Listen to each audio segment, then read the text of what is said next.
Greetings, my sports to the bone people. Back at it again with another video. Thank you all for tuning in. All right, my people.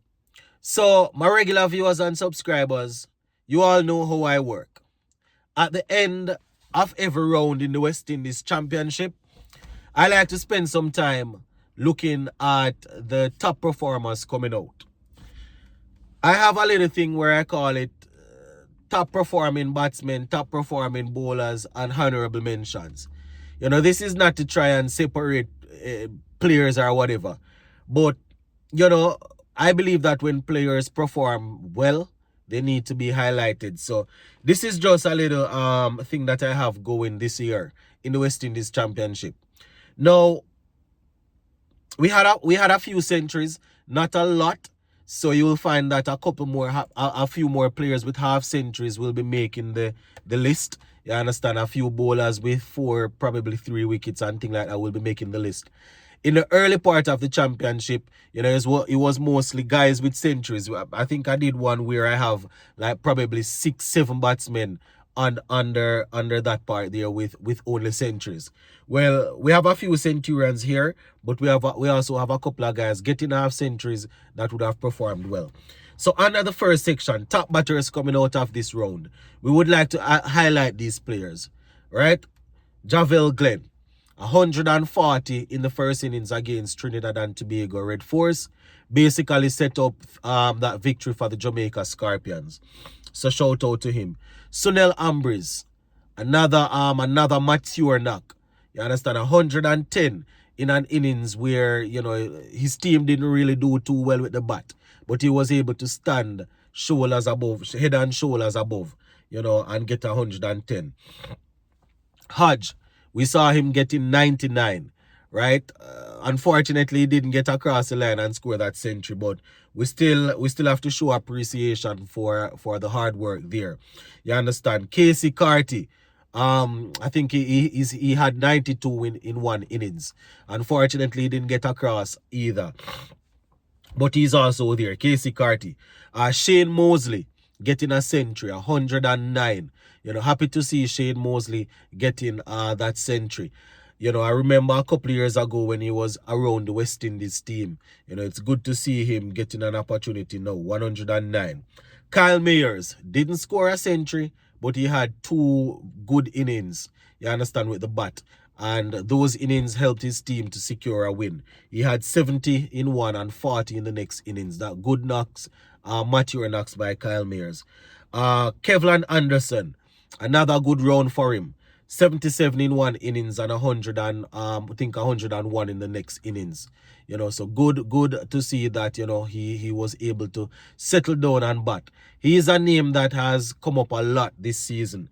Even before the start of the championship, I highlighted his name saying that, listen, this is a player to watch. I want to see him scoring more runs. But the only thing, I think I said this on this platform before, the only thing I'm a bit worried about is that, he's probably the standout batsman that we see in the region now that we want to give a chance. The only thing is, we have seen in the past where players, they put a 1 season together or 2 seasons together, you give them the opportunity, and because of the lack of experience, when they go to the international level, it starts to become a very, very difficult for them.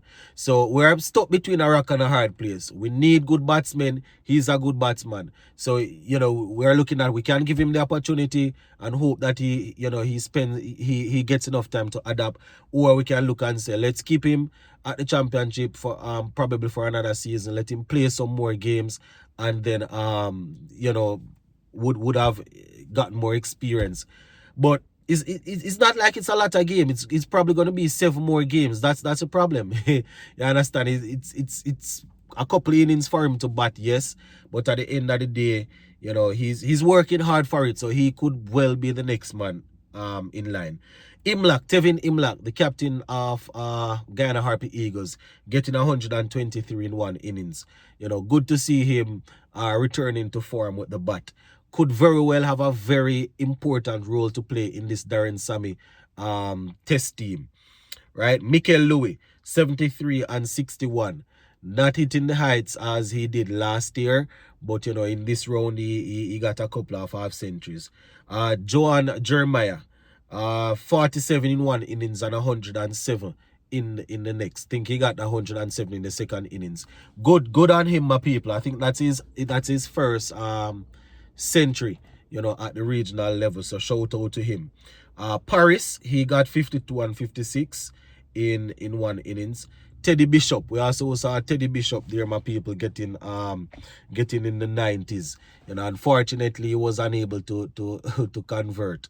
But shout out to Teddy Bishop. He's another player that we identified coming into this championship that we want to see a lot out of. It hasn't been a strong one for him, but good to see he's finishing off good.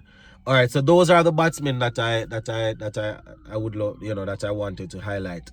Now the bowlers, Kyrie Peer, he picked up 6 wickets, continuing to be dominant with the ball for Trinidad and Tobago Red Force. He had 3 wickets in one innings and 3 in the next, so 6 wickets. Brian Charles, 4 in one and 1 in the next, so 5 wickets coming out. Joshua James, the young pacer, didn't pick up a bunch of wickets, but I was impressed with him. So 3 wickets in one innings and 1 in the next 4. Brad Barnes, continues to do his thing. 5 wickets in total. Raymond Simmons, 6 wickets. Right, Kian Genston, 7 wickets. He had 6 in one innings and 1 in the next. Kenneth Dember, 4 wickets in one innings. Javier Spence, he had 5 wickets in the second innings. He had picked up 1 in the first, I think. Joshua Bishop, 6 wickets in one and 1 in the next, so 7 wickets. Another round we have Joshua Bishop coming out with quite a few wickets. So shout out to Bishop on that. All right, Shemar Holder also. We saw Shemar Holder in one innings. He didn't get a chance to bowl in the second innings because I think didn't bowl much. I think the game ended when the other team was 6 for 1 or something like that. But he picked up 4 wickets in the first innings. So we have to say shout out to Shemar Holder. Now, honorable mentions. Out of Jamaica Scorpions, Abjai Man Singh, 67 in one innings, 27 not out, and he picked up 5 wickets in all. Right, 3 wickets in one innings and 2 in the next. We also saw 86 and 16 from Joshua Da Silva. So we have to say a shout out to Joshua Da Silva, another player that probably has an important role to play in this unit that Daren Sammy is putting together. Markino Minley, out of the Scorpions, contributed 3 wickets in one innings and 1 in the next. Contributed to a very impressive win for the Jamaica Scorpions. Odin Smith also 4 wickets overall, 3 in 1 and 1 in 1. He actually did pretty well against Red Force. I think he was in the first innings, picked up a couple of important wickets to set up that win. Alec, we have to say, he did well in one innings. I think he got 78. Matthew Ford is the next one that I have here. 43 in one innings, 66 in the next, and he picked up 3 wickets overall in that game. So shout out to Matthew Ford, an all-rounder that could very well get a look in under Daren Sammy as it relates to the red ball team. But yeah, that is pretty much it for this one, my people. The comment section is open as per usual. You all can let me know who are the players that I missed that you want to highlight. Big up.